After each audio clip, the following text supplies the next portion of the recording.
Now, let's talk about making New York, talking about that Main Street pay us right here, Wall Street pay us right here on Main Street. Now, family members, what I'm about to go over with you, very, very few people know about. And those that know about these types of investments, even fewer of those people know how to actually monetize these investments to the hilt. I need you to pay close attention. Now, it's no secret that dividend yields aren't what they used to be. The average payout among S&P 500 stocks has sunk to around 2%. Even on a decent-sized $500,000 portfolio, that still amounts to just $10,000 in annual payments or $833 per month. And that's on a $500,000 portfolio. Now, that doesn't exactly add up to a lavish retirement lifestyle, now does it? Fortunately, there are alternatives that not too many people know about. And the uber wealthy certainly are not trying to make it public knowledge. Now, yours truly has spent most of my career scouring obscure corners of the market for hidden yields that exceed 8%, pushing double digits and more. And one of my favorite hunting grounds to bag these big payouts is within an asset class many don't even know exists. I'm talking about preferred stocks. I repeat, preferred stocks. Listen to me closely. Let's go to work. Now, you can think of preferred stocks as a cross between a stock and a bond, a hybrid, if you will. They offer quality, equity ownership like ordinary common stock, but also the stability and high income stream of a bond. Now, preferreds aren't touted by brokerage firms, and they almost never capture headlines at financial news outlets. So they go overlooked by most investors, but the uber wealthy know all about them. But taking a few minutes here to learn about the basics can be well worth your time and get you PAID. Take copious notes and be advised that this radio broadcast, like all of our broadcasts, will be available on demand after the live broadcast for your perusal at your leisure. Now, preferred stocks, they get their name because they receive higher priority than common stocks when it comes time to make dividend payments. In fact, many preferred shares contain a protective clause that prohibits the company from paying dividends on the common shares to the common shareholder, to the retail trader investor, if it's behind on payments to the preferred holders. And this is a move that Warren Buffett, the Oracle of Omaha, uses over and over and over again. He gets preferred stock, not regular stock, when he invests in a company. Now, this special class, called cumulatively preferred stock, is entitled to any accrued unpaid dividends. So if the company runs into financial trouble and can't make payments 1 year, these investors go straight to the front of the line and will be repaid first before common shareholders get anything. So, where, pray tell, do you find preferred stocks? Well, preferred stocks trade just like common shares on one of the major stock exchanges. They are a popular fundraising tool for companies that need capital to grow and expand, but don't want to borrow or issue more common stock. Now, well-known businesses like Ford Motor Company, General Electric, Wells Fargo, T-Mobile, they all have issued preferred stocks, as well as Bank of America, to Warren Buffett.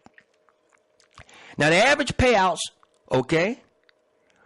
will absolutely dwarf what you find elsewhere.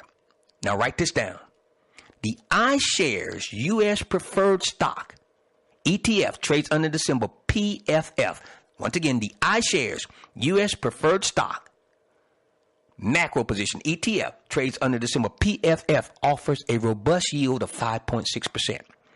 That easily eclipses the 2.6% you get on a 10-year U.S. Treasury bond, and is more than nearly 3 times the payout of the average S&P stock. And that's just the index as a whole. You see, many individual preferreds boost and increase their yields to 7%, 8%, and even 12%. And unlike junk bonds, you don't have to invest in financially scrapped or financially shaky companies with questionable credit quality. In fact, many high-yielding preferred stocks are backed by investment-grade rated businesses. So now let me explain to you exactly how preferred stocks work. All right, come along with me now. You see, preferreds are normally issued with a face value, sometimes called liquidity preference, of $25 per share. Now, dividends are set as a fixed percentage of this value. So a 5% coupon would mean $1.25 in annual dividends. You get it? $25, all right, times 0.05, all right? And it's most likely distributed in 4 quarterly installments. For example, Allstate preferred B shares were issued with a 5.625 coupon rate and a $25 par value. So that equals dividends of $1.41 per year, payable in the amount of 35 cents per quarter. So you compare that 5.625% coupon rate to the meager 1.4% payout on Allstate's common shares. See the difference? And the uber wealthy know this, and they trade these preferreds all the time. Now, the flip side, though, is that while common share dividends typically rise over time in relationship to the underlying profits of the business, preferred dividends usually stay put now. But they are also much less likely to be cut in a recession or downside cycle like General Electric did. Okay? Now, as a result, preferred shares tend to be less volatile than common shares. They don't fall as much when the company's earnings decline, and they don't rise as much when earnings increase. Generally speaking, most investment-grade preferreds tend to trade on either side of par value in a narrow trading range between $22 and $26. That makes them a good choice for conservative income seekers. Now, these securities are usually issued with long maturity dates of 30 to 40 years, and some are even perpetual and have no stated maturity date. So they are built to provide many years of reliable income. However, that means they are also typically behave like a debt instrument. You see, instead of rising and falling with companies' earnings, they are far more sensitive to changes in interest rates. Now, like bonds, preferreds and their share prices move inversely to interest rates. Let me repeat that, and you need to understand and understand this. Just like bonds, preferred share prices move inversely, that means opposite, to interest rates. So they typically fall when interest rates are rising. Now, we've seen that in effect recently with Fed rate tightening driving down prices of many preferreds. But opportunistic investors might find this a good time to go ahead and strike. And first of all, prices below par mean a chance to lock in higher yields, much higher yields.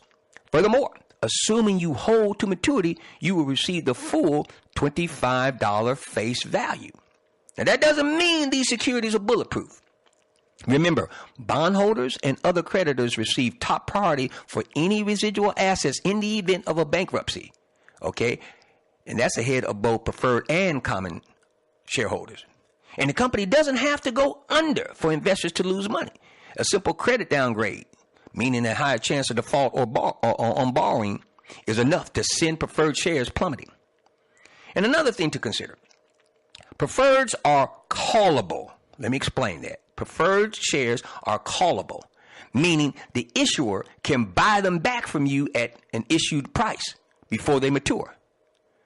Now, most preferreds can be redeemed 5 years after they are issued. And companies usually repurchase their preferred shares during periods of declining interest rates in order to refinance, just as you would refinance a mortgage at cheaper rates. That's not likely to happen in the current environment, however. You see, rising rates reduce the chance that a preferred stock will be redeemed, as there is no reason to replace low-cost capital with new issuance that would cost more. There are also other subsets of preferred, such as fixed to variable preferreds. Once again, write that down. Fixed to variable preferreds. Now, fixed to variable preferreds, they carry fixed coupons for a certain period of time, often until a call date. And after that, the payouts become adjustable and reflect the going rate. In any case, The terms of any preferred stock are always spelled out in the prospectus. Okay, and like always, I suggest reading it thoroughly before you invest your money. So, it's still important to evaluate the financial health and cash flow prospects of the issuer before investing, because that will help you gauge the safety of all future dividend payments. Family members, preferreds. That's one of the excellent hybrid,